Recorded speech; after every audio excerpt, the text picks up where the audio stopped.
I would like to say hello, and I'm very happy you come again, and I'm very happy also to announce our president Klaus Mainzer and our vice president Ioannis Liritsis.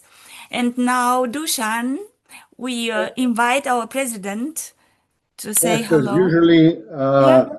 our President Klaus Mainzer is with us, and he always has a very deep insight into both lectures.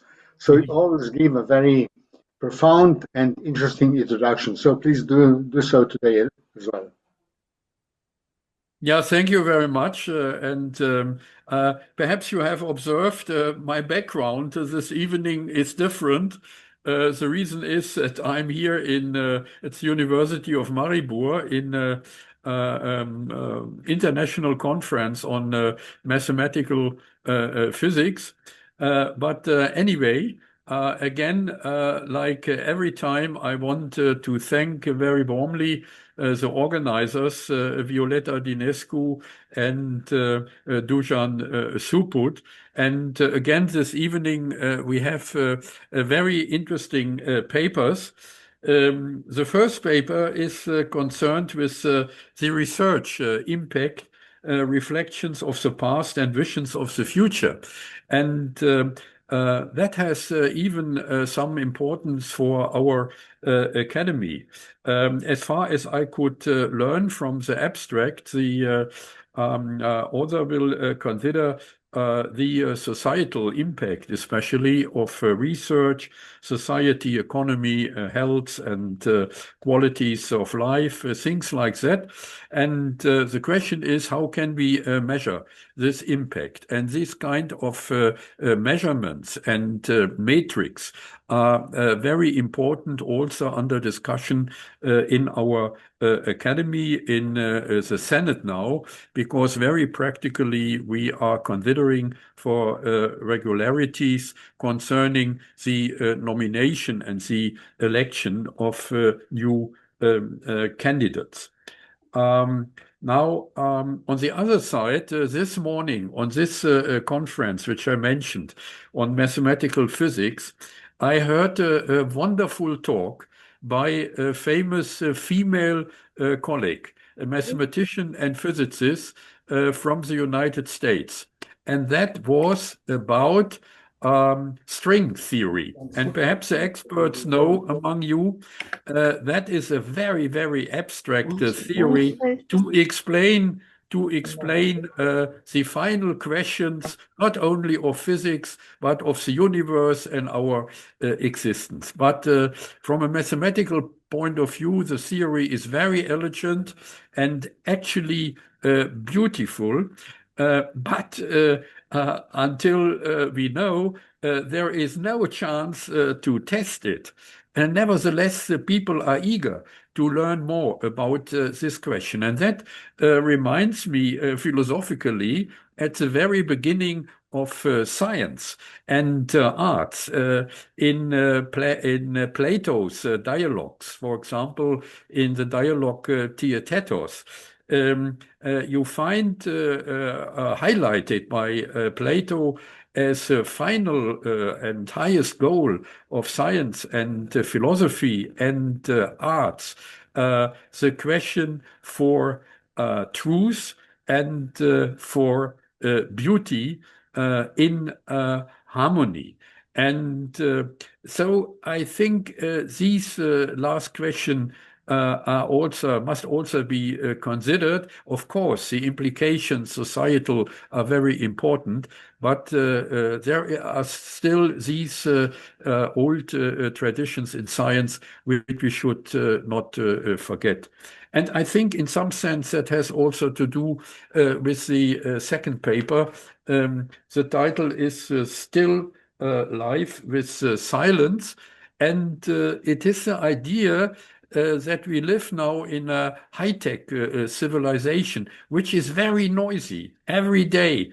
and where is silence? And we know creativity and reflection about the last questions needs this silence. So I'm very eager to learn more from the side of music about the ideas. How can we express with music this kind of silence, which is so necessary for our creativity? Now, with this hints, I will end my remarks, and I wish us all a nice discussion. Thank you. Thank you, Klaus. Now it's my pleasure to introduce Professor Hugh McKenna. He's from Ulster University, and just now I learned that he's very fond of coming to our country, to Maribor, where he's a visiting professor and also honorary professor at the nursing school. He published many papers on research methodology and mental health care, and especially about the impact of research on nearly every aspect of life. As you see in his title, this will be the topic of his work again.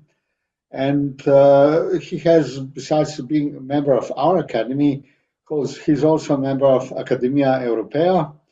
And we are looking forward to your presentation.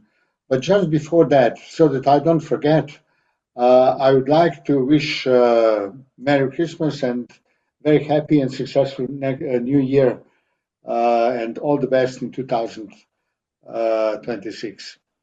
So please, Hugh. Okay, thank you. Could I start off by thanking Violeta, who has done a lot of work, and could I also thank the introduction from Klaus and from Dušan.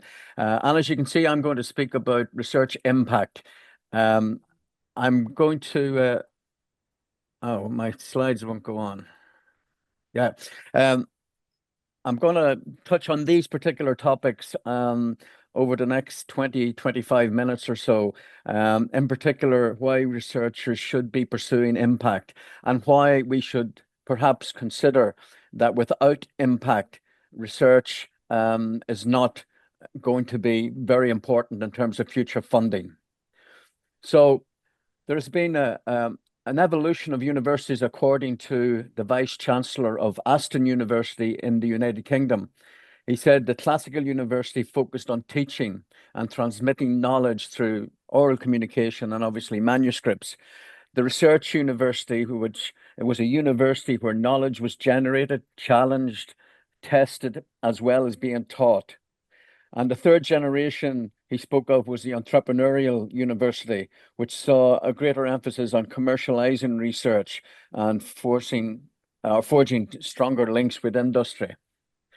Currently, he says the fourth generation is focused on socioeconomic impact, and universities are now innovation engines for transformation, where there's an integration of academic expertise with various societal needs to deliver real-world impact.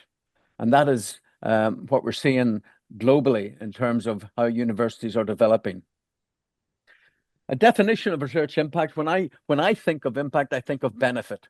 What is the benefit of the research findings that you have produced?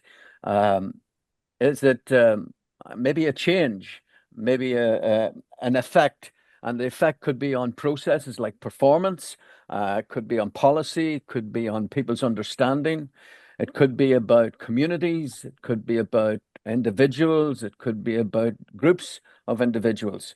And it could take place locally, nationally, regionally, or internationally.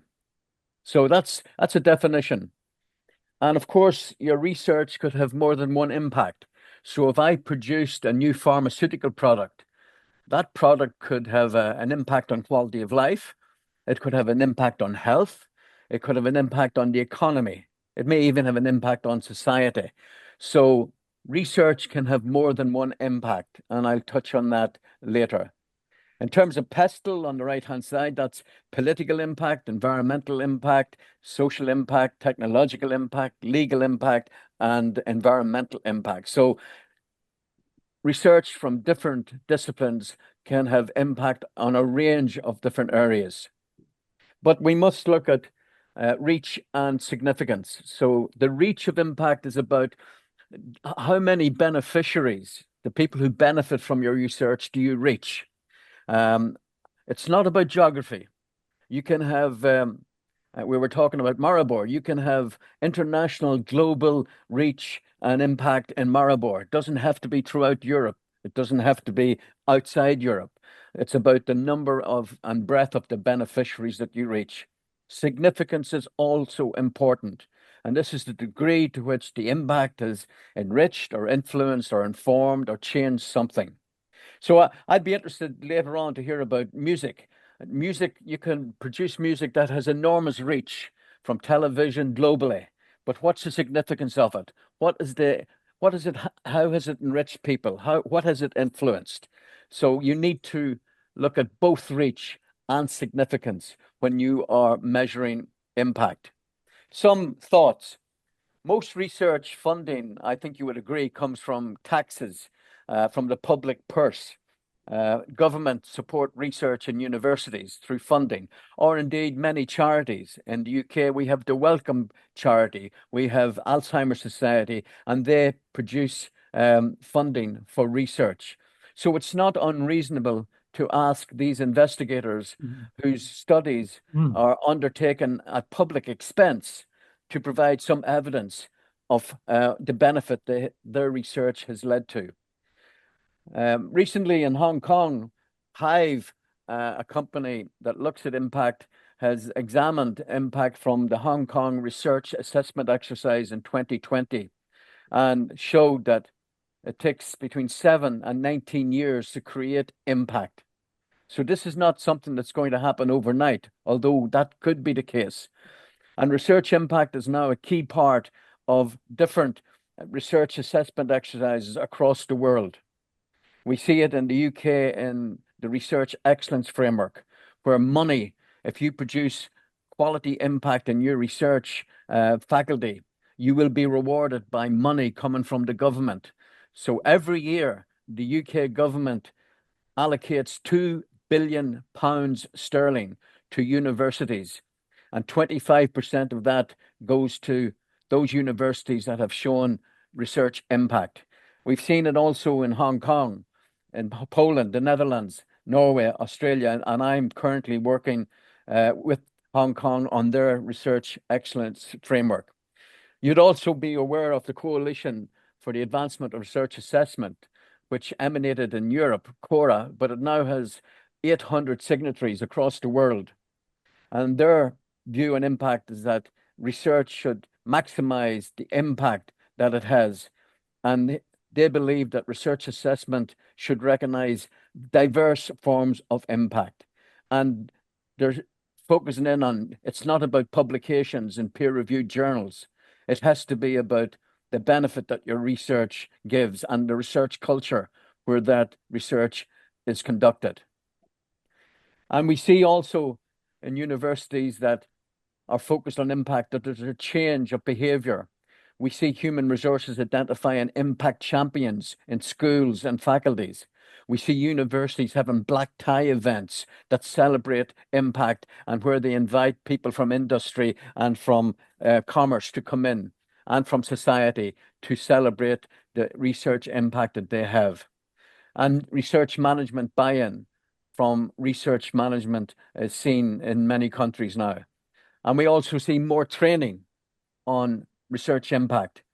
And many, many different companies have produced software to capture data that can show, demonstrate research impact.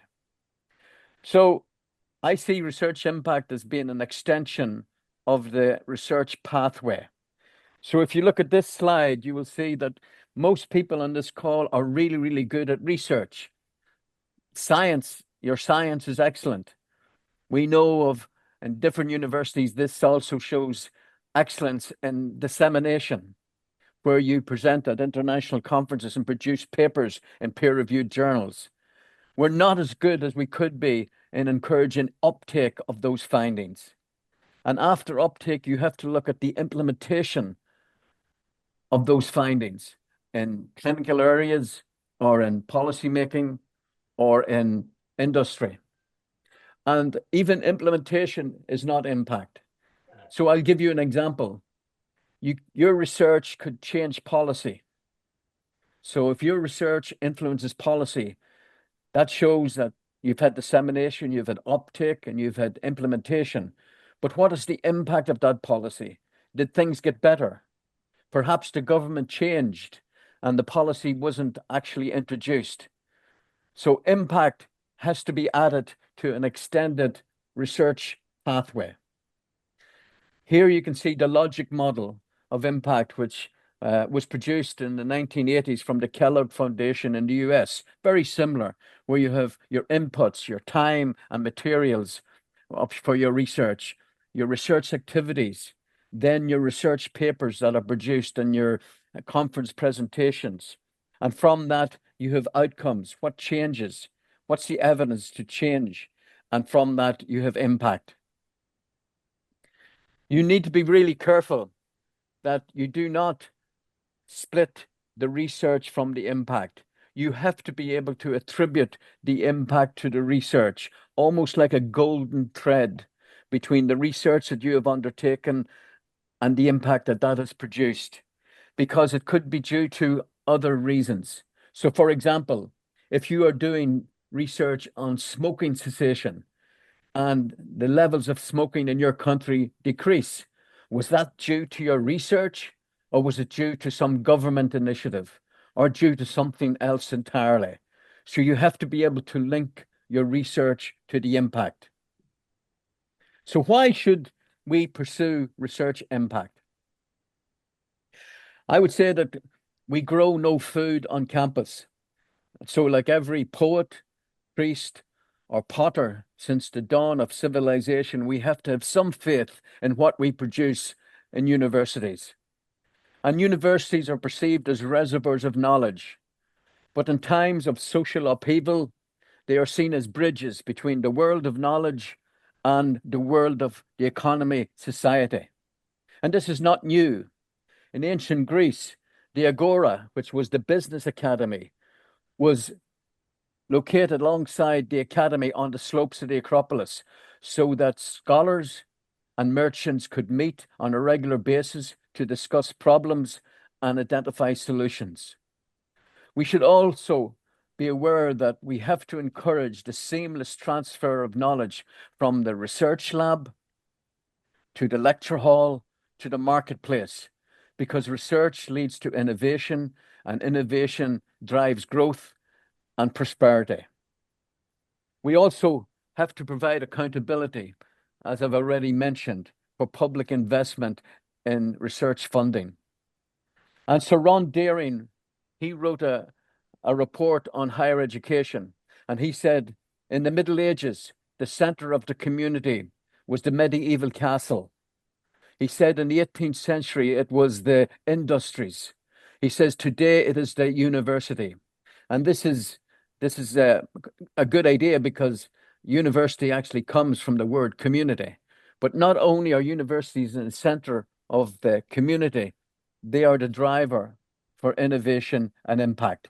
And going back to Francis Bacon in many hundreds of years ago, he said the sole purpose of research is being of benefit to mankind. Today, he would probably say humankind, but you get the message. So what about planning a pathway to impact? I published something recently with a colleague, and we were talking about how we did research in the past. So in the past, we got a grant. We conducted the study. We produced the papers. We spoke at conferences in very nice places like Slovenia. And then we got another grant, and the circle continued. We never give much thought to impact. If somebody else came along and found our paper or listened to our conference and changed something, that was a bonus, but we didn't put much energy into that. More recently, we completed the research, completed the dissemination, and then we approached clinicians and said, our research could change what you do in hospitals. Or we went to policymakers and said that our research could influence policy for the better in government. That, to some extent, is more proactive. But today and in the future, it's about researchers involving the beneficiaries, the stakeholders of the research, from design, or actually from deliberation to design, to dissemination, to the development of impact. You engage with them to map out the journey of impact with them. So you're not having subjects you're not doing research for them or on them, you're doing research with them. So I talked to my PhD students and I asked them 3 questions. Question 1, what are the potential impacts if this study is completed? And it could be on patients, it could be on policy, it could be on commerce. And question 2 is, who would the possible beneficiaries of this research be? Is it patients? Is it families? Is it communities? And question 3, how do you engage with them, with these beneficiaries at the earliest possible stage? It's about moving impact from looking at having an effect from research to further upstream, where it's a purposeful, planned act. Another way of looking at it is, if you like, the Stanford model, where this is where people go into where the beneficiaries work and live and work with them to identify what their problems are and work with them to create solutions and partner with them to co-design solutions that will create impact. An example of this is where I know where academics went into the aerospace industry, spoke to the people on the shop floor about what were the problems they were facing. They identified the weight issues about modern airplanes, and they worked with them with composites to solve that particular problem. And there are many other examples. So 5 steps. You start by saying why. Cement. Ask yourself, how does your research matter? To whom and how? Know your stakeholders. Work with them. Co-produce research with them and engage with them as collaborators. Document and get testimonials from them to show the link between the research and the impact, because time will move on, they will move on, and you may lose those contacts. So you have to continuously work with them and value impact as scholarship. So it's not about research published in peer-reviewed journals that have high impact factors. Good research is about research having some benefit, making a difference. So here are some examples from researchers that I collected recently about impact. So you can see some of them are saying that they've been supported by their government and family, so they have to give something back to society. Some have said that their work on research impact is having a ripple effect with their co-workers to boost creativity and productivity. And some have said their career has improved because they just haven't produced conference presentations and publications. They have actually made a difference, and that has had a positive impact on their career. For my PhD students, I ask them to keep this on their person for the elevator pitch when they meet politicians and senior civil servants and policymakers, so they're able to say that their research showed this and how it helps and how it can benefit their particular agenda by particular approach, unlike what would happen in the past. And this would be their elevator pitch. So challenges. I've said that impact is important. I am a fervent supporter of research impact. And I think that research done that has no impact is questionable. But there are problems, there are challenges, which I want to share with you in my penultimate slide. Research impact training. Melinda Loudon from Australia in 2017 did a large global study with PhD students and asked them about training in research impact. None of them had undergone training in research impact. Good training in research, in science, and methodology, but not an impact. Also, some see research impact as a distraction from the research, leaving the lab and going out into the real world is difficult. You need a complete different set of skills that you don't learn in your research methodology. And some PhD and postdocs feel that they're imposters when they're going out there. Also, we know that there's a lot of research that can't be reproduced. And some of these studies have been published in in journals, and some of those have had impact, and they cannot be reduced. The famous one is from The Lancet, where a paper has been retracted, but not for a long time, where the MMR vaccine was said to cause autism. That paper has now been retracted, but some people out there still believe that mumps, measles, and rubella vaccinations cause autism. So this is a problem with impact. Also, the time lag. We know that our good friend Einstein produced his theory of general relativity in 1916. But 40 years later, we identified lasers that were based on Einstein's theory. Took a long time. And 40 years, 60 years after that, we are now using lasers for eye surgery and DVT technology. So time lag between the research and the impact is an issue. Disciplinary issues. The guy next to Einstein is a guy called Peter Higgs. And Peter Higgs discovered the Higgs boson. And the Higgs boson, he got the Nobel Prize for the Higgs boson. And it gives mass to everything. Your room, your office, the world. It's very important. But he said that in some disciplines, it's very difficult to get impact. Mathematics, physics, you need a long time to get impact. And he said Peter Higgs had enormous impact, but he only had 4 publications. So his H index is 4. And he was asked to go to Edinburgh University and open a new research unit looking at the Higgs boson called the Peter Higgs Institute. And he made the comment that it was a pleasure for him to open it, but he wouldn't get a job there because he didn't have enough publications. On the right-hand side, we have Oppenheimer. So we know that he done excellent science, but that science, which may have impact, had grimpact, which is negative impact. I'll give you some more examples. For example, we have, if you take, for example, thalidomide. Thalidomide was introduced to stop morning sickness. It did impact, but it also had grimpact. Also, when we look at asbestos, asbestos was there to stop fires. It had impact, but it also had grimpact because it caused health problems. Lead was put into petrol in cars to stop the knocking.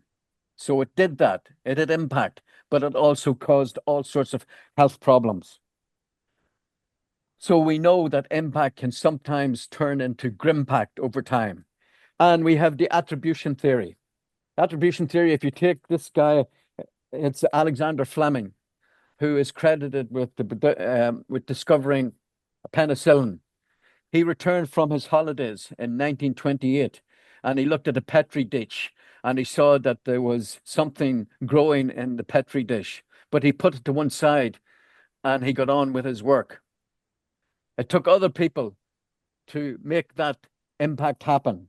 So we had Ernest Chain, who used penicillin on mice to show that it had a positive impact on infection. Howard Florey, he also used it to treat a policeman who was badly injured with a massive infection. And Mary Hunt, she was able to produce masses of penicillin from Guadeloupes. But who gets the benefit? Who can you attribute the impact to? Is it Alexander Fleming? Is it Mary Hunt? Is it Howard Florey? Or is it Ernest Chain? So attribution is an issue with impact. We have in that picture in the middle at the bottom, we have a lady called Katalin Kariko, who's Hungarian. And she went to work in University of Pennsylvania in the United States. And she was researching messenger RNA. And she didn't produce many publications. and she couldn't get many grants because it was blue skies research, curiosity-driven research, and she was laughed at as being the mRNA lady, and she was sacked from the University of Pennsylvania because she didn't meet the threshold for publications and for grant income. She moved to Germany, where she continued to work on messenger RNA, and she received the Nobel Prize for Medicine in 2023. So applied research might lead to impact very soon. Curiosity, basic, blue skies research is more difficult. And on the bottom right-hand corner, we have our good friend Boris Johnson, who has done a great deal of damage to the reputation of scientists, because during COVID, he had a different message every week. One was about herd immunity. The next week, lock everything up. The next week, he was shaking hands around the streets of London. So there was all sorts of questions about the basis of the research and what impact to believe. So I will finish there. I hope I've stuck to time, and I would also point out that there are some publications that I've produced on this topic, and I'm sure the slides can be shared. So, Violeta, I'll stop sharing. Thank you. Wonderful timing, fantastic. Thank you so much. It was so dramatic and so intense. Now, I would like to invite Agustin Castilla-Ávila. And first, I begin with apologizing because we had a mistake in his name, Agustin, and his name is Agustin Castilla-Ávila. He's a Spanish composer, guitarist, and artistic researcher specializing in microtonality and interdisciplinary projects. He studied in Malaga and Salzburg, completed his doctorate at the Mozarteum, and his works have been widely performed and published. He is president of the International Ecumenic Music Society, directs the symposium Mikrotöne, Small is Beautiful, and the Microtonal Village, and is currently an artistic researcher at LMTA in Vilnius. I invite Agustin with a big pleasure, and please, you have the floor. Thank you so much, Violeta. Thank you for the invitation. It's a big pleasure to be here with all of you presenting these ideas about silence, and I would like to share my yes. So continue to share. Yes. So I'm here to talk about silence. My works, Still Life with Silence, which I started in 2007, which is an art between life and death. Still life, is an art that represents inanimate objects. So there's a lot of ambiguity in this topic. And it appears already in the 15th century before Christus. But the first known painter to create a still life is in 1504. And I just need to do something small on my. Okay, where is my? Okay, I have a little problem technically. I don't see my mouse. Okay, no problem. And the term still living or still life was adopted in the 1600s, and today this discipline, this form, still life, it's very fit. I mean, there's a lot of creativity among modern painters such as Fernando Botero, Damien Hirst, Hackney, and a few examples that I write there. Still Life tells a story without uttering a word, and so I think it really fits in the best possible way, in my opinion, with the Still Life with Silence.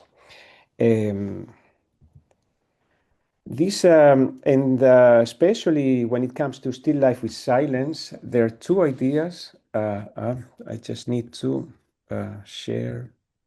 It's bothering a little bit, this. And now I do this, yes. Okay, so it's much better now. Okay, continue to share.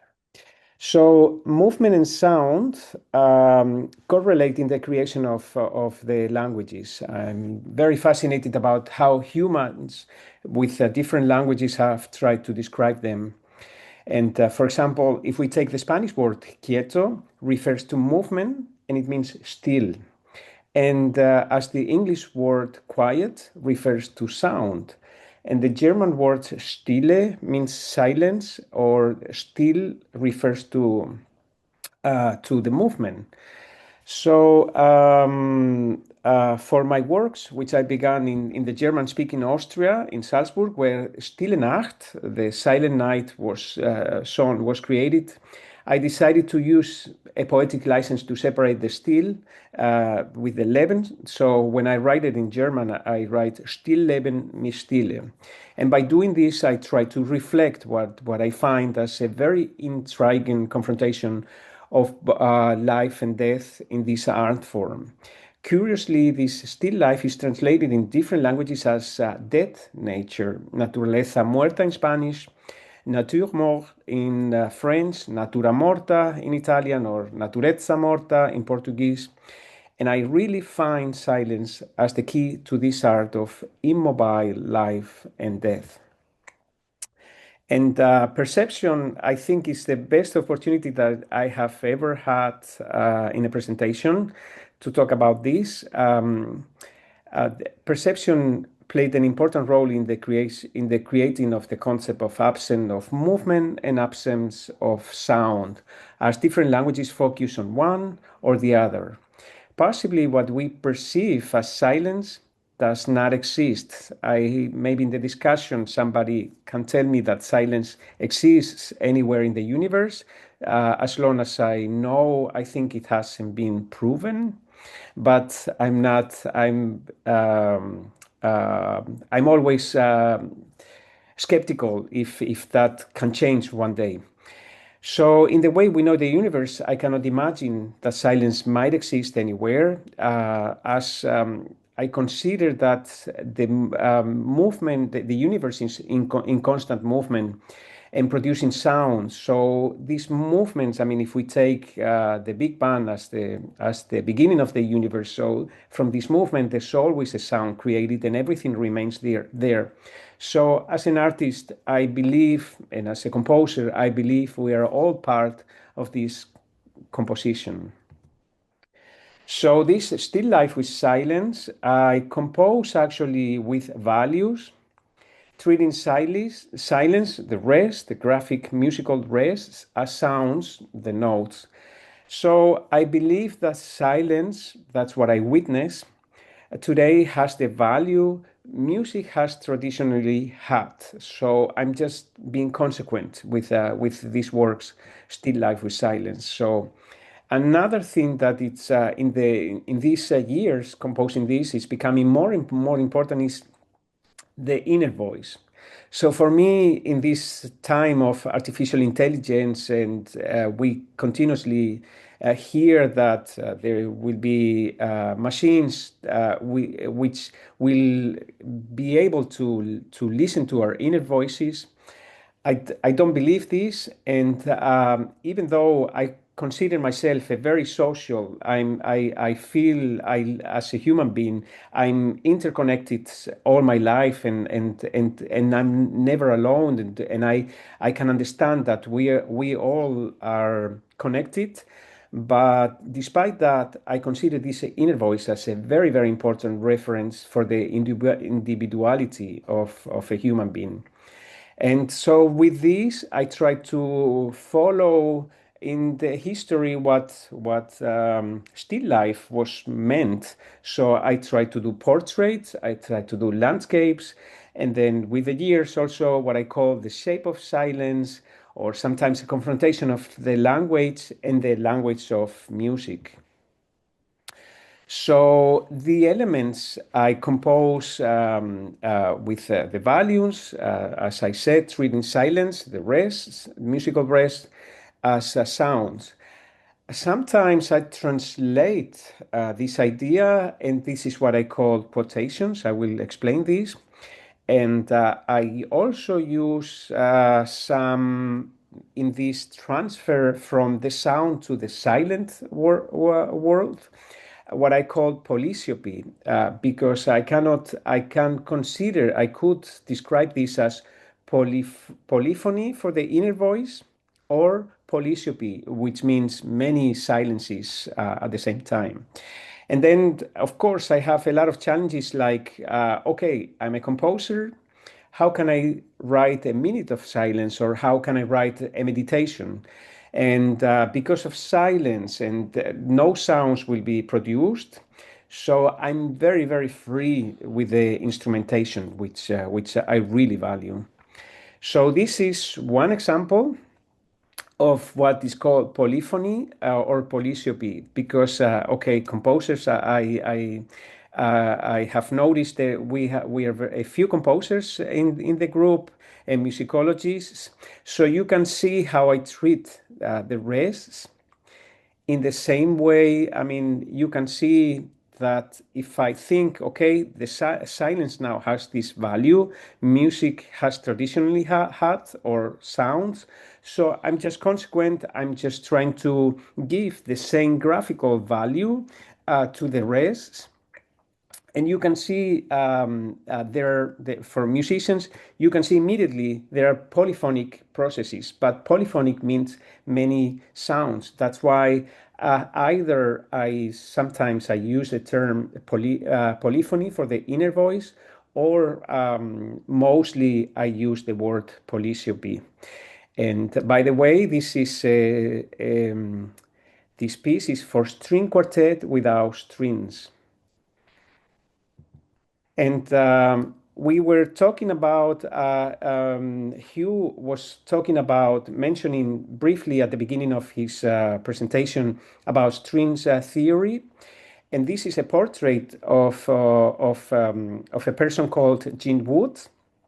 And so all these elements, and I do this with a notation program. So this is a music score, and it's very challenging to do it with a computer, because it only allows me to stay in the musical, in the graphic of the music. So this is very challenging to be able to shape into the graphic world, to extend into the graphic visual world.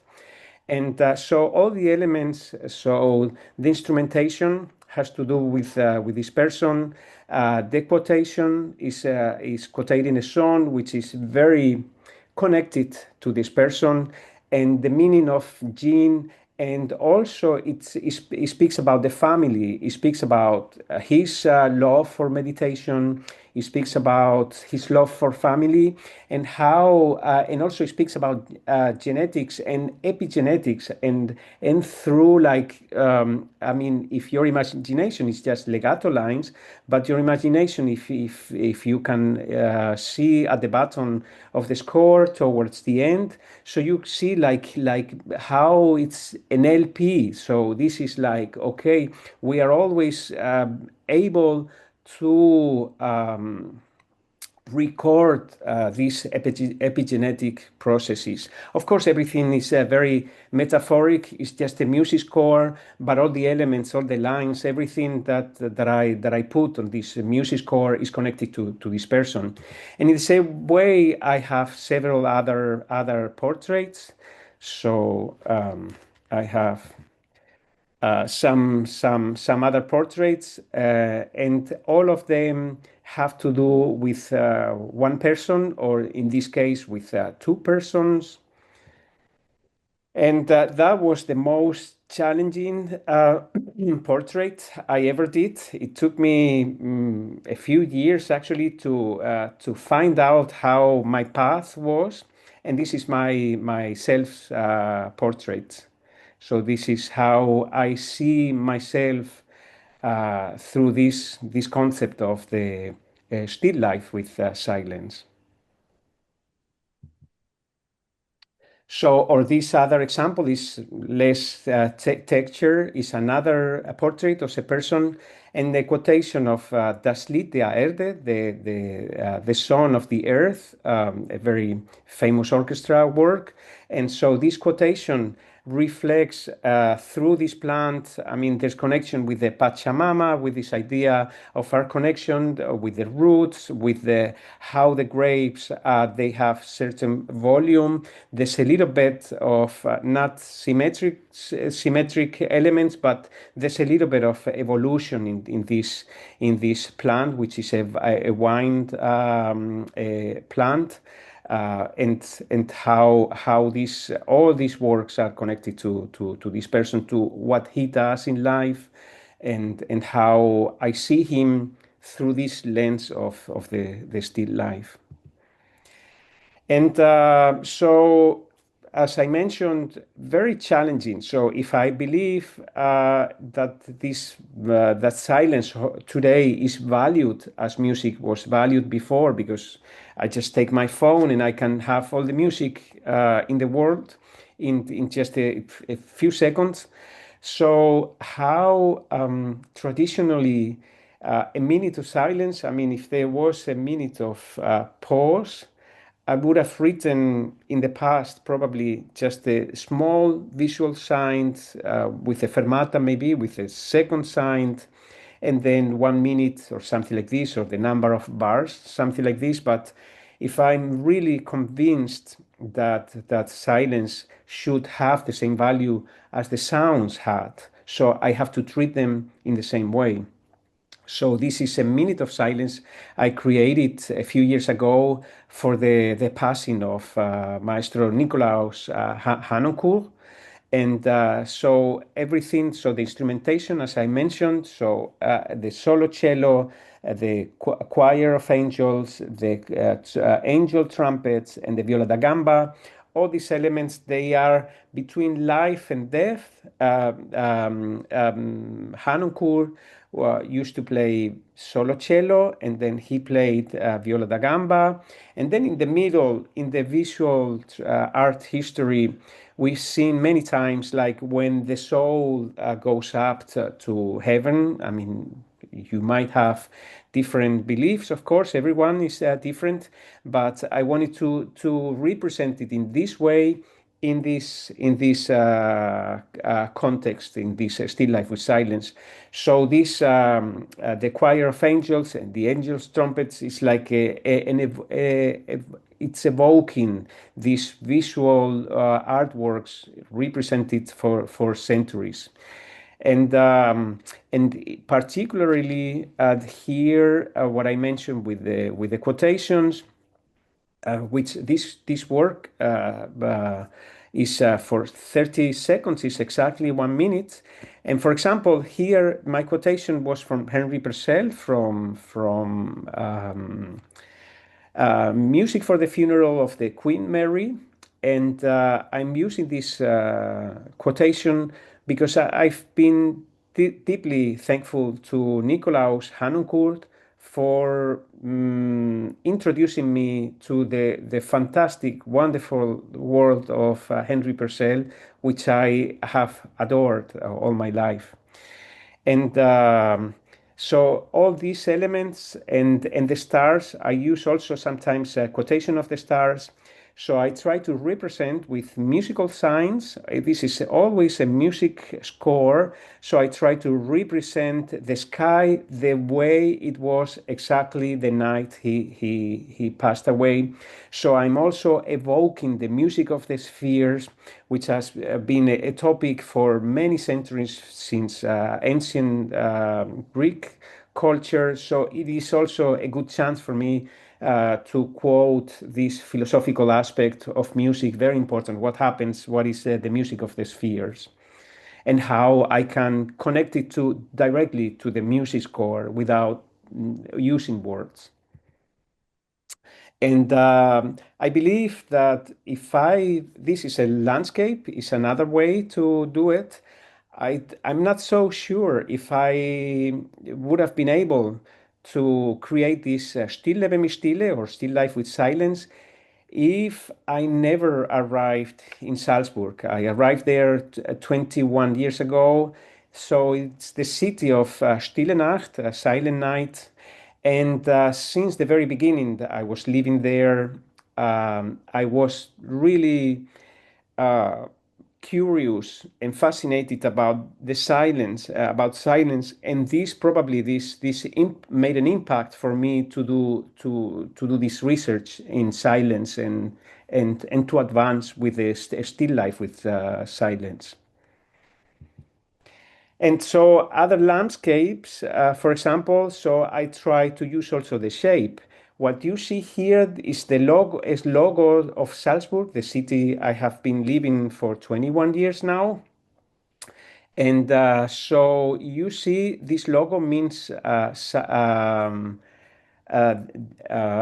states of the world. It didn't come in English, sorry. And so this work is called Silence on the States of the World. And I did this in April 2020 during the pandemic.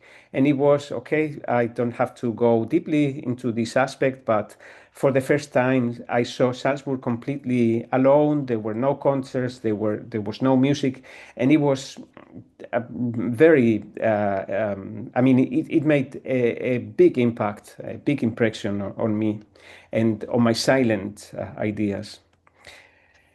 And so other landscapes I use very much I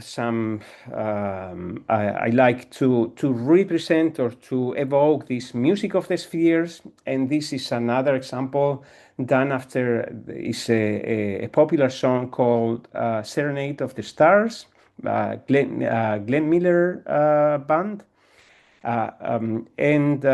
So you might see all music. I mean, I'm using a quotation of the song, and you might see a kind of representation of the Via Láctea and Milky Way, and so this is another landscape I really like to use. So this shape of silence is another way to represent this still life with silence. And this one particularly is another challenge for me because of meditation. There's an increasing, I witness this continuously, there's an increasing use of meditation. There's so many meditating. When I was very young, nobody talked about meditation or not around me, and I have witnessed this more and more. I practice meditation myself. So meditation, it's with your inner voice, so which has a direct connection to still life with silence. And then the challenge as a composer is, okay, how can I write a meditation on a paper, on a music score, which is not the music, it's not the sound, it's not the performance, but it's the guidelines to do this performance. And so I can treat a meditation could be done on the stage with this, or you can do it anywhere, of course. And this shape of silence, these other works, I connected this. I mean, you have recognized this immediately, I'm sure, the connection to Magritte, which he represented a pipe, and he wrote, "This is not a pipe. This is just a representation of the pipe." And as I mentioned, also the music score is not the music; it's just a representation or the instructions to do the music, or to do, in this case, to do the silence. So this is not a song; it's just a representation of a song. But in this case, a song that it might happen in your inner voice. And of course, we were talking about life and death. So this is how I represented the inner voice. And of course, Plato was mentioned before. And so by chance, I also wanted to mention about this quotation. So everything is made of rests. So at the end, I'm just trying to represent in this way, in this context, that this quotation by Plato, silence gives consent. So this is what I mentioned before. This is the language, a confrontation of language, and this language of music shaping words. And so this is a Wiegenlied, a lullaby. So because the topic today, I have nearly 70 works, and I have selected a few pictures. So this is how I represent them. So I print the music scores, and either on paper or sometimes on canvas. So mostly they are exhibited in museums or in galleries, and of course the perception can vary because since the graphics of music are extended to the wider visual world. So everyone will have a different perception. For musicians, they will see deeper, but of course, this is also common for visitors when they go to museums or galleries. Of course, there are many factors which will influence your perception. So this is another one talking about the same topic, about life and birth. This is a portrait of two people, and this is actually my favorite work.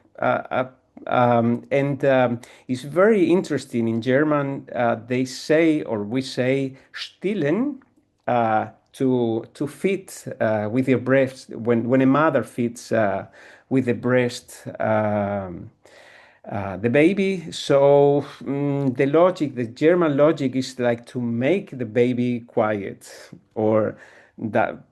Yes, and this is a portrait of a mother and a baby. It's a lullaby, and there's a quotation I was quoting, and another lullaby I composed myself. And this is, again, a portrait of an artist, the artist of the cherries, which is a Colombian painter. He's been my curator many times, and it speaks about him and his husband. And this is how it looks, the portrait of the person I presented before. So, or a family, this is a portrait of the family, and sometimes I know the person I'm portraiting. If not, I really need to do a lot of interviews until I found, okay, which moment it's like taking a picture with this idea in the moment, which moment in their lives can I represent connected to music, connected to a lot of different elements that they tell me. So I create a story. Mainly, I'm a storyteller using music material, but just with silence. So for the inner voice, or this is again another in memoriam. This is in memoriam Jimi Hendrix, 2020. I think there was too much silence on the death of Jimi Hendrix. With even though I'm a classical composer, very, very interested. My big passion is opera. I think he's been very, very important in our culture, in music, in the music of the 20th century, and I felt it was a little bit sad that his the 50th anniversary of his death was a little bit silent, in my opinion, and I just wanted to represent that. And this is the minute of silence printed on a canvas, and this notturno, this Stille Nacht. And besides, I'm about to finish now, and I just wanted to also to mention that in 2013 I composed the first silent opera, which is silent protest against the damage to the environment. And I found the only way to create this and to express my message was only with silence. And because of still life with silence, it really allowed me to be able to move very comfortably writing The Rest is Silence. And so for those, if you're curious, and some bibliography, and I would like to thank you so much for having me here. Thank you very much. Perfect timing and wonderful pieces of art. Your own signature is like a piece of music and a piece of art. Thank you so much. I would like now to invite Ioannis Liris, our Vice President. Hello. Thank you, Violeta. Thank you. Actually, I remember when we started this interdisciplinary colloquium, which is still going on successfully, and our initiative proved sustained and delves to deep meaning of life and our cosmos. In this evening, I was impressed. Two talks presented a diverse yet intersecting in the meaning of essence and minimalism. In this fascinating convergence of art and science, the two presentations by Agustín Castilla-Ávila and Hugh MC Kenna bring together seemingly different worlds through shared values and reflections. From one hand, Castilla-Ávila highlights silence as the new music, challenging our traditional perception of sound and composition. In a world saturated with noise, silence remains presence, meaning, and even power. So, through his graphic scores, he seeks new artistic expressions where absence becomes a form of presence. On the other hand, McKenna emphasizes the impact of scientific research, asserting that knowledge that doesn't reach society is wasted. Science, like art, must lead to transformation after all, whether in nature, in culture, health, or everyday life. So what I perceived from this talk is the need for a new renaissance for education modeling in syllabus and experiencing for a future education. Now, what binds them together? These two talks, the search for meaning and impact in music through fewer sounds, in science through deeper relevance. Both speakers challenges us to reflect what is the real value of our work if it does not reach or move others. And in ancient Greece, music was deeply intertwined with philosophy, mathematics, and cosmology. With fewer notes, simpler instruments like lyra or the avlos, and a limited tonal system, Greek musicians managed to evoke profound emotional and intellectual responses. This is a remarkable point. The power of their music lay not in complexity, but in proportion, in harmony, and the space between the sounds. Thank you very much. I would like also to quote Eka Sanitzik. He writes here, very interesting presentation. I have made art project using art to treat patients and teach students, but never heard about this methodology. Thank a lot. Hope will be opportunity to learn more about this issue. Thank you very much, Eka. I have not finished, Violeta. What? I have not finished, sorry. Oh, excuse me. It does matter, because I was inspired. So yeah. I got to say in a short time, in a very short, excuse me, yeah, just, please. I'm very enthusiastic, that's why. So I ask for understanding from our colleagues. So this resonates strongly with what I said before about Greek music. Agustín Castilla-Avila's approach in still life with silence, where he challenges the modern saturation of sound and reclaims silence as a musical element of equal or greater value than sound itself.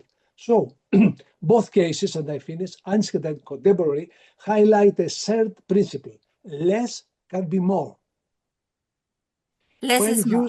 when used intentionally, restraint, whether through silence or simplicity, opens space for reflection, tension, and meaning. It suggests that music, like thought, does not always require volume or virtuosity to be profound.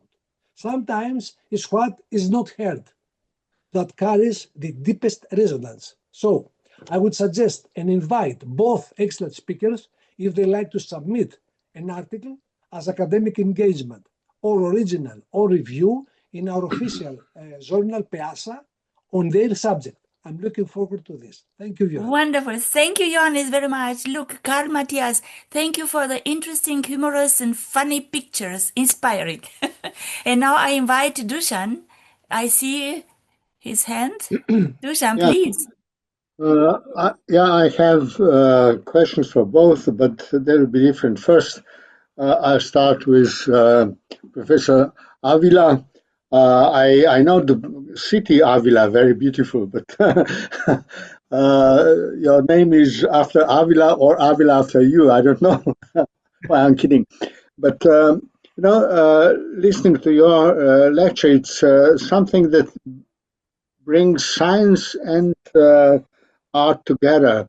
You are talking about silence. But if you look at physical world, there's nothing silent or quiet unless you come to absolute zero. So there's always, let's say, thermal noise. And I never know when it's silent, absence of noise. I have like thermal noise in my ears, so I hear silence. So it's not so easy to define silence. And the question for you is, what do you think about my interpretation? And the other thing, I managed to solve your maze, your self-portrait. I wonder why you put it as a maze. Then, the question for you is that you beautifully described that defining impact is not so easy always. And often the deeper we go, more difficult is to find immediate impact. And I think there'll be a coexistence of fundamental and applied science in future as well. What's your opinion? Is there any place for research university still or not? Yes. I mean, the question is for me, Dušan, Yes. right? Yes. Yes. I mean, I've taken a lot of pictures by Hugh presentations. It made an impact on me and my way of thinking, and because the path for an artist, that's why my self-portrait, I did it like this, is a normal path for an ordinary artist, I guess. So full of quotations and moments, musical moments in my life. And I'm working at the moment for LMTA in Vilnius as an artistic researcher. So, of course, the changing from being an artist and then being an artistic artist, I mean, has been a challenge sometimes, because even today, sometimes I realize I still think as an artist, and I need to think more as an artistic researcher, which I'm not at the same level as a researcher as an artist. And so about making an impact, I think I still have to learn a lot of things from colleagues with much more experiences, although they are working in other fields more traditionally connected with an impact and with their research, of course, and is something very new, relatively new artistic research. But I think more and more how important it is, and how some patterns I'm using as an artist, then I put them in another context to do new research, and at the moment, in the last years, I've been mainly doing artistic research, not just in sound and I mean in silence, transdisciplinarity, and different things. And I think it's very important moment in the creation to because it goes through another dimension before you can be an artist. And this is Thank you very much. Yeah, Wonderful. it was about Thank you. you also. Is there still any place for research university? Because you really defined the problems, how to define impact and the time needed to have an impact. Yes, Yes. thank you. Agustin, I really liked your presentation, and I am a fan of Jimi Hendrix. But I was waiting on you to put something about Simon and Garfunkel, The Sound of Silence. Yeah, But okay, in terms of your question, thank you very much, Dušan. Impact, I said in one of my slides, is about reach and significance, and I can understand where somebody could have enormous reach. In the United Kingdom, University of Manchester, there is Professor Brian Cox, who talks about the planets and the solar system. And he is on television about his research. He can sell out the Sydney Opera House for an entire week about his research. So he has enormous reach. But what is the significance? What changes as a result of that? So he's working with school children to show them how they can work with their parents to talk about the universe, talk about planets. So he's looking at significance. But yes, there is more and more emphasis in universities on research. And research is, we all know, is crucial. But people are asking a very perceptive question. If I'm going to spend 3 to 5 years on this particular research study, using taxpayers' money to fund it, getting paid by the university on my salary, what is the benefit of that research? What changes? What effect does it have? And how do I measure that? In most countries at the moment, they're using impact case studies, where they're able to have a qualitative and quantitative measurement of the impact. So it's getting easier in the humanities and in social sciences and in arts in particular, but there's more work to do. And it's a very important area that needs greater attention. Thank you so much. It was very interesting, to compare your talk Klaus. to the talk of Andrew Balas. Interesting, really. Thank you for your answer. Thank you very much also, Klaus. And No, then Marisa had first. Marisa. Okay, Marisa. Before For me. you, it's the same. No, I have perhaps a very trivial question to the second speaker. I found very fascinating your approach. Anyway, I have a doubt. My question is the following. To what extent does your approach completely transform music into a visual art? Because we have seen in your images many fragments of traditional scores. We could recognize, for instance, even some tonalities. But in your image, do you preserve some musical meanings? The notes, the tonalities, and so on still have a traditional musical meaning? Or on the contrary, they have been transformed into completely visual pieces of art. And I feel I love music very much, and so I feel a danger in this approach. The danger is a kind of definite killing of traditional music in the traditional sense. Or perhaps I am wrong, and there is no danger of this kind. Grazie mille, Maria Luisa. I don't really see it one or the other, because in our culture, the visual part of music has been there already for a lot of centuries, and I'm just extending this context to not just for musicians, but I mean, if you take manuscript books from the past, they're so beautiful. Anyone can enjoy this, although mostly musicians are the ones who enjoy it.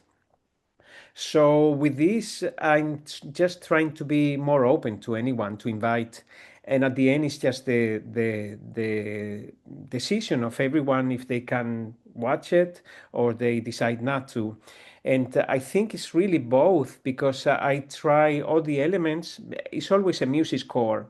I have been tempted to use my hand many times, but it's more challenging to do it with a notation program. It took me so many years. I mean, I didn't know when I started the evolution in the book with this Mackinger Verlag. I didn't know you could do with legato lines and with all music elements. You could really work in a graphic way, like in a visual discipline. So I don't think this is either for the one and for the other. I hope I don't kill any old ideas, really not, because today we have, or how I see it, there's an enrichment, there's an interaction. We are all connected, and the positive things we can create all together. And this is also in the artistic research. I see this, that artists, we are also connected with other worlds, so we can add and keep growing. And I'm just one part of this. Maybe, I mean, even though John Cage is one of the artists which I most admire, but he belonged to, I mean, he was born in another time with different ideas, different culture, different world. So, today sometimes the idea of silence in music is straight away mostly connected to John Cage. And this is not so much connected to, it's just about perception, or what happens when the music is having a break, what we perceive actually. And because of I'm working in the 21st century, I wish I could meet him today and discuss with him. I would just leave everything and go to look for him and to talk to him about silence. But it's not really, in a way, showing a new perspective, but not saying he is wrong at all. And these are the new ideas. I mean, we are all connected. I really believe what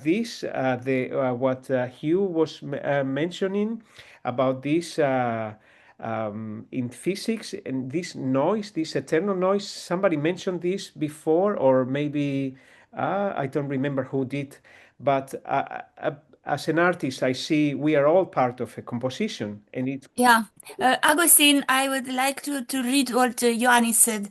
I wish and propose you to visit the Apollo Sanctuary. Now I know, of ancient Delphi landscape and conceive a silent image and transfer to music, which will help the people. And then Annette Kirchhoffs also, she writes us the quote from Miles Davis. I'll always listen to Miles Davis, yeah. I always listen to what I can leave out. And now, please, Klaus Meinzer. Yeah. Our president, yeah. I have a very short question, but then I have to leave because this evening I have to give a dinner speech at the conference, which I mentioned before. I have a very practical short question to both authors this evening from the point of view of our Senate evaluation. We discussed, we are an Academy of Science and Arts. And what about measuring scientific or societal impact of science results, but very special how to evaluate evaluate the impact of artists, and in a very practical sense, not in a general sense, but in a very practical sense for nomination in our situation in the Senate. What are your ideas and proposals in that field? Thank you. If I go first, thank you for that question, Klaus. There's been a lot of work undertaken in the UK and in other countries on measuring the impact of arts, measuring the impact of music and of humanities, not just science. And there's some very good examples of impact case studies that are quite short, 4 or 5 pages, which shows the research that's been done, which shows the academic publications and presentations and exhibitions from that research, and then the impact. And I'm happy to share some of those, but it's been shown and proven many times that all research, whether it's in science or in the arts, can have impact, obviously, and there are different ways of assessing and evaluating such impact. Okay, thank you. And now the arts, please. Yes, I believe that art is a very important tool for hope. That's and even if I don't see an immediate impact, I believe that art, everyone should be trying all the time, that somehow brings hope, brings beauty. I mean, not only beauty, of course, but it can make impact in the soul part of the human beings. Thank you so much. I would like also to read again. Goodbye. Yeah. Bye. Bye. Thank you. So I would like also to read another comment of Yannis' excellent quote of Annette, and perfectly fitting. Here's how you could integrate Miles Davis' quote into your commentary to create a compelling and seamless flow between ancient Greek music, Castilla-Avila silence, and modern musical minimalism. And I also would like to mention what Hugh said. Ioannis, I have written papers and a book on the Delphi methodology in health research. I'm very happy to see who is going to make a commentary or the next Rusmir, please. Hello to everybody. I was listening carefully both presentations, and I was trying to find a way to look on both from different view. We are speaking about research impact. Research impact, that means on the first level we have knowledge. Is there anything more practical of the knowledge itself? If you would, let's say, put knowledge in the function of the practicality of the research impacts, we are excluding everything what is essentially anthropocosmic view or totality. In this case, love, fear, mercy, and so on are fully excluded because they are not possible to be scientific topics. They cannot be measured. And I myself think that this other side of the that on which we are speaking, that is important to know. Similarly with the silence. Silence is essentially ontological in the higher level than any speech. Each speech are tracks, are effects within universal breath, within universal silence. And essentially, it is important to recognize that all music, it is, how to say, writing on the table of the silence. As well, it is knowledge, essentially. Therefore, what I was listening is essentially in full agreement with precondition of a secular age, within which we can move in the map of so-called immanent frame, from which transcendence, absolute immanence, all qualities without which human being is not possible have been excluded. And it is essentially so. So we are in some way, how to say now, touched with how to return to the silence, return to the knowledge itself. I myself find that knowledge without any practicality is always on the higher level on any form of the practicality. Measurement on which modern science has been reduced, yes, it is phenomena, but with two sides, positive and negative. We have to explain why we in our Europe have experienced just with this, how to say, expansion of the science, effects of the science, impact of the science, this horrible phenomena through all 20th century, even today. Therefore, I myself think that we should be careful toward, let's say, concentrating simply on the research in impact, not taking into account what it could mean. It is not by itself, how to say, on the side of humanity. Thank you. Wonderful. Thank you very much. Thank you very much. I would like, I am very curious if the composers who are now with Violeta, I us, think that you wanted to comment something. oh yeah, Am I right? who would? Oh yeah, excuse me. You have to turn your microphone on. Good. Unmute. Can you hear me? Yeah. Yes, now we can hear Okay, you. just to say that I agree. I'm fond of the quote by Galileo Galilei. He said that we must measure what is measurable, count what is countable, and what is not measurable, we need to make measurable. However, not everything we do can be measured. And you talked about fear, and you've talked about love. I would also include happiness. When I listen to music, it gives me happiness, it gives me hope, and that is impact. You may not be able to measure it, but it is still impact, and it's really important. There are ways, more qualitative ways of talking to people to get their responses to how it changes their behavior, or changes their thinking, or changes their attitude. So all of those non-measurable things are really important.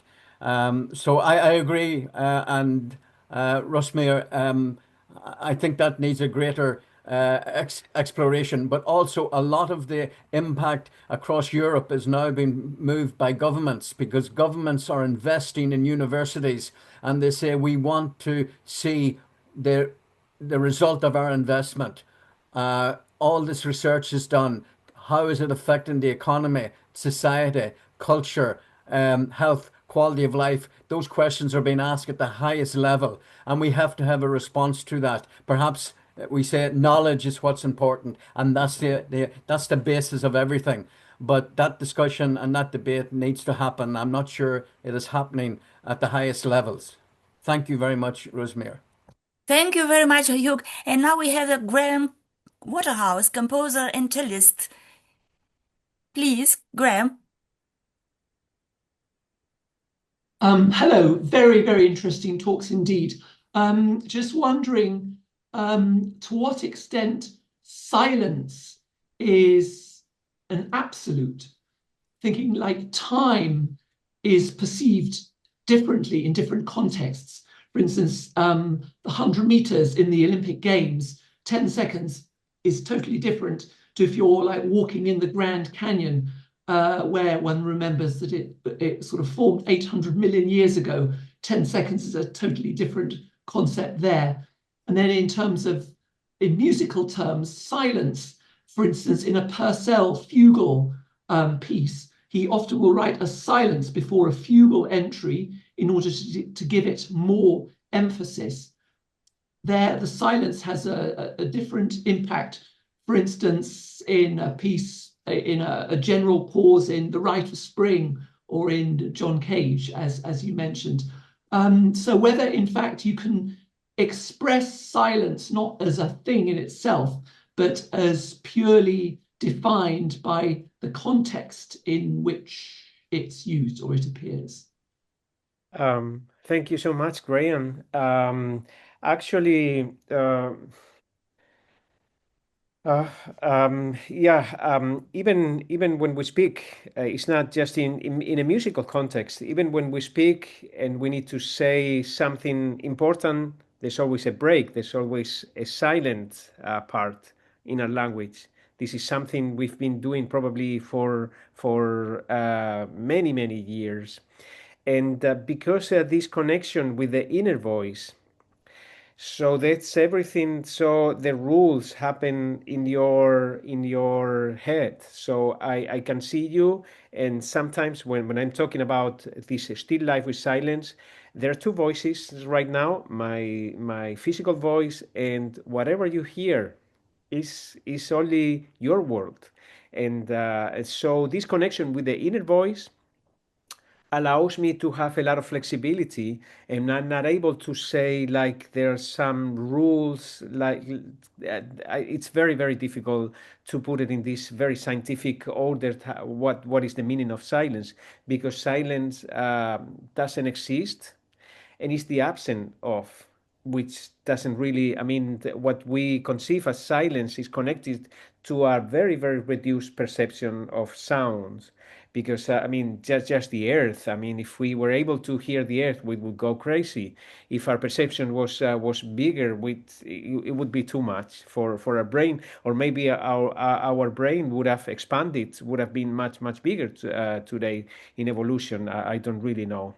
And that's, I don't know if I'm really answering your question, but it's very connected to the inner voice, and that's why it gives, okay, it's an individual perception of the time. And like a meditation, sometimes you might need 1 minute, you might need 10 minutes. So everyone has a different tempo. So I just write the music score for a meditation, and you enter and you go away of the meditation whenever you feel you need to enter and you need to exit, something like this, more or less. Look, we have also a comment of Eka Sanitze. Good point. Actually, we can measure emotions, pleasure, using tests for relevant hormones and EEG. It would be interesting to measure curable effects of meditation, music therapy, dance therapy, and so on. So, indeed, we have the possibility to measure what is not measurable. No, it's a bit more complex. But if we reduce discussion to silence, I think it's in the way of physics or natural sciences. It's quite easy to explain, and if we come to human beings, it's not only like thermal noise, what we hear when there's absence of sound, but it was wonderfully described that absence of sound must be somehow related to context. And sound is very important. It focuses to something. So when there's an absence of sound, it can allow people or any individual to bring some other psychological or mental processes in someone's brain. I think it's a wonderful theme to discuss and also to put into research. And this research can be based on natural sciences and both on humanities. This presentation opened quite a lot of things, and a special discussion, because absence of silence is presence of something else. Wonderful, thank you. That's my opinion. Look at Hugh also right. When I worked with patients who were mentally distressed, silence was a major part of care that is highly valued. So, Hugh, you may say yourself. No, I'm just happy to make that. I know that other people want to come in, Violeta. No, it's great what you said. Care is highly valued. Just holding a patient's hand and being silent was effective. Indeed. Yeah. Thank you so much. And I see Graham says also, wonderful the idea of dialogue between human voice and the inner voice, sound to silence, that the principal driving force for all creators and researchers too. Thank you so Ivar much. Fromberg would like to say something, I think. Oh, well, thank you, Dušan. Please, if I do not mention or see something, thank you very much. Who wanted? Ivar? Yeah, Ivar, okay. our composer. I'm Yeah. here. Yeah, okay. Thank you very much for very, very, very nice introductions today. And I think this topic of silence is very important in the world we live in at the moment, because we are distracted and time frames are going down. People's the extension of the attentiveness is getting smaller and smaller. But I was very happy when you said there was not such thing as silence. And Dušan also said that. And I would mention the artist Bill Viola, who had the idea that in the silence, every past event resounds eternally, so to speak, which is a fantastic idea, I think. Of course, it turns down to the background noise at a certain level, but the idea of everything put into presence are being resounded over and over again. You can hear it forever. That's a very nice idea, which also I think will return, maybe have an impact. This is improvising now, an impact on research impact. Okay, but then I think maybe your approach to silence is just a moment. Rusmir said that it was a painting on the silence. Music was painting or breaking the silence somehow to the canvas of silence. The idea of the canvas of silence, and the canvas, in my opinion, doesn't have to be non-existent sound. You know, the silence could be any sound, but it is much more, I think, related to silence is a state, a certain situation, a certain thing that is kept along for a very long time. And I will mention the La Mondillon Fifth, which is to be held for a long time, as an example of silence in a certain cultural context, yes, but this fifth, which is just sounding and sounding and sounding and sounding, and it's going on for a very long time, basically until the audience has left, then this is a silence in a way. This is a way to silence music. And I think, as opposed to that, music is more a dramaturgical kind of situation. That's something which, when something breaks the silence, something is happening.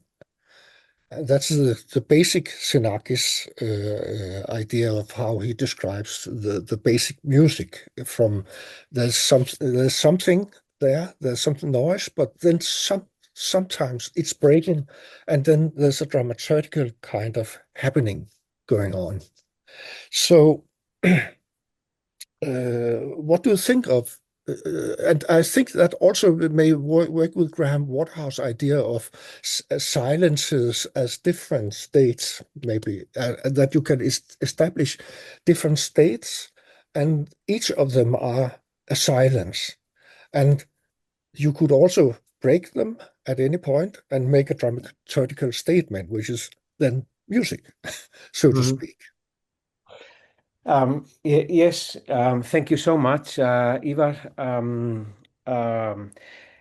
Of course, I understand, but you know, if I follow this idea of being consequent with the values, because I think music used to be valued like here, and silence maybe here, and because of the society we live in, now it changes. So just being consequent with these beliefs and what it means, and then okay, I use the graphic part as for silence. as we have been using the graphics part for sound. So it creates a new visual work. And also at the same time, I think it's very, very difficult to separate the senses, our perception. I mean, it's very, very difficult just to go to listen, to receive audio material for our brain without others. There will be, if we go to a concert, there's some visual part. Of course, visual part is the most, is like the most important, not of course for every human being. And so it's a lot of things actually.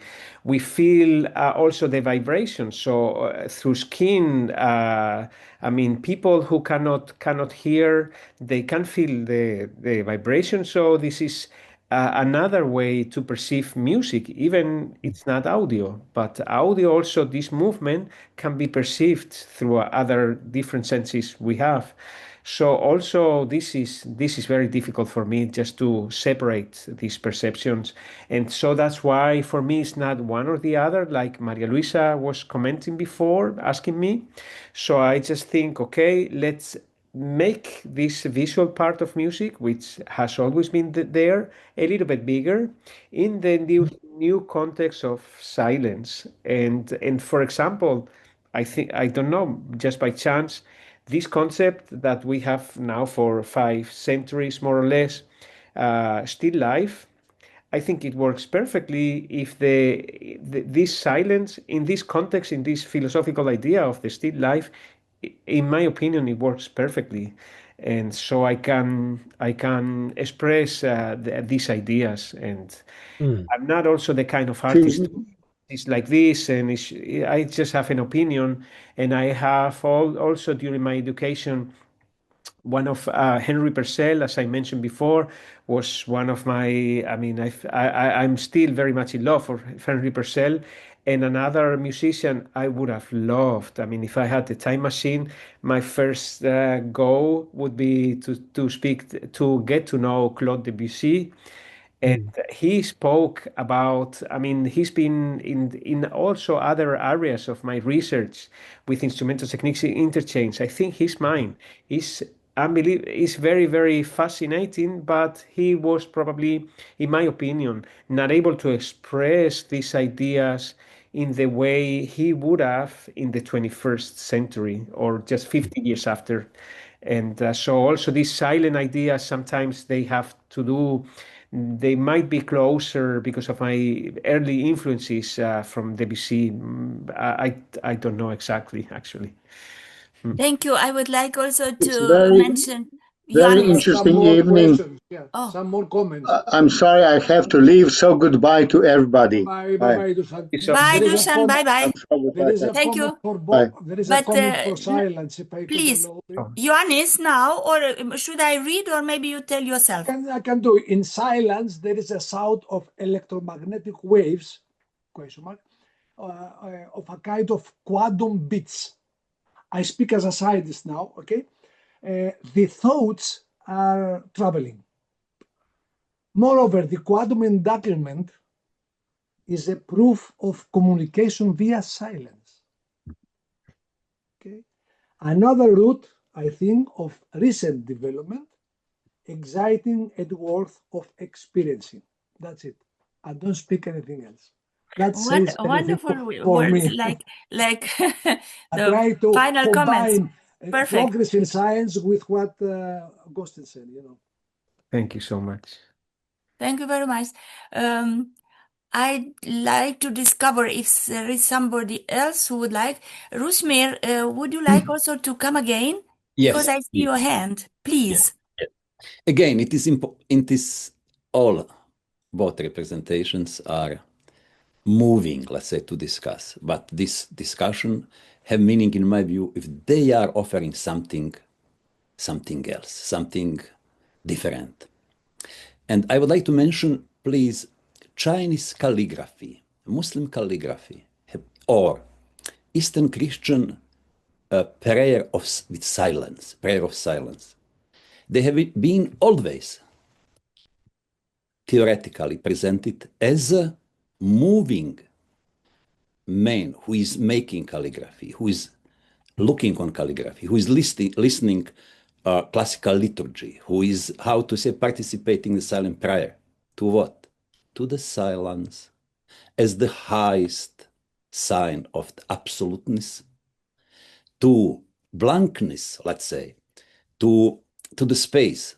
So as soon as we put the frame and we accept what Einstein said, for physics, there is only measurable world. We, as monitors, as researchers, have to recognize limits of measurable world are permanently moved, or how to say, widen the space of the measurable world. But always on the other side of that is silence that cannot be exhausted, or what cannot be known at all.